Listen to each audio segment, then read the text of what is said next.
بسم اللہ الرحمن الرحیم۔ ایک گاؤں میں ایک صاحب کی اپنی بیوی کے ساتھ کچھ انبن ہو گئی۔ ابھی جھگڑا ختم نہیں ہوا تھا کہ اسی اثناء میں ان کا مہمان آ گیا۔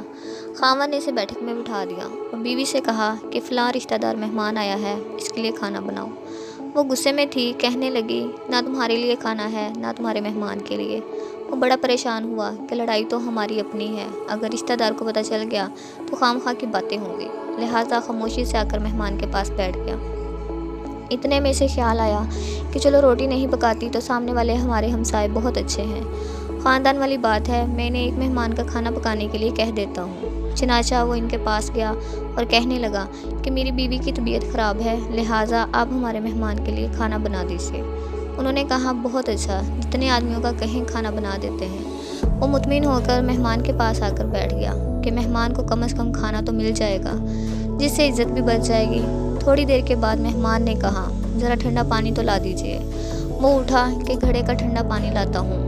اندر گیا تو دیکھا کہ بیوی صاحبہ تو زاروں قطار رو رہی ہے۔ وہ بڑا حیران ہوا کہ یہ شیرنی اور اس کے آنسو، کہنے لگا کیا بات ہے، مگر اس نے پہلے سے بھی زیادہ رونا شروع کر دیا۔ کہنے لگی بس مجھے معاف کر دیں۔ وہ بھی سمجھ گیا کہ کوئی وجہ ضرور بنی ہے، اس بیچارے نے دل میں سوچا ہوگا کہ میرے بھی وقت جا گئے ہیں۔ کہنے لگا کہ بتاؤ تو صحیح کہ کیوں رو رہی ہو۔ اس نے کہا کہ پہلے مجھے معاف کر دیں، پھر میں آپ کو بات سناؤں گی۔ خیر، اس نے کہہ دیا کہ جو لڑائی جھگڑا ہوا ہے میں نے وہ دل سے نکال دیا ہے اور آپ کو معاف کر دیا ہے۔ کہنے لگی کہ جب آپ نے آ کر مہمان کے بارے میں بتایا اور میں نے کہہ دیا کہ نہ تمہارے لیے کچھ پکے گا اور نہ مہمان کے لیے، چلو چھٹی کرو، تو آپ چلے گئے، مگر میں نے دل میں سوچا کہ لڑائی تو میری اور آپ کی ہے اور یہ مہمان رشتہ دار ہے، ہمیں اس کے سامنے یہ پول نہیں کھولنا چاہیے۔ چنانچہ میں اٹھی کہ کھانا بناتی ہوں۔ جب میں کچن میں گئی تو میں نے دیکھا کہ جس بوری میں ہمارا آٹا پڑا ہوا ہے، ایک سفید ریش آدمی اس بوری میں سے کچھ آٹا نکال رہا ہے۔ میں یہ منظر دیکھ کر سہم گئی۔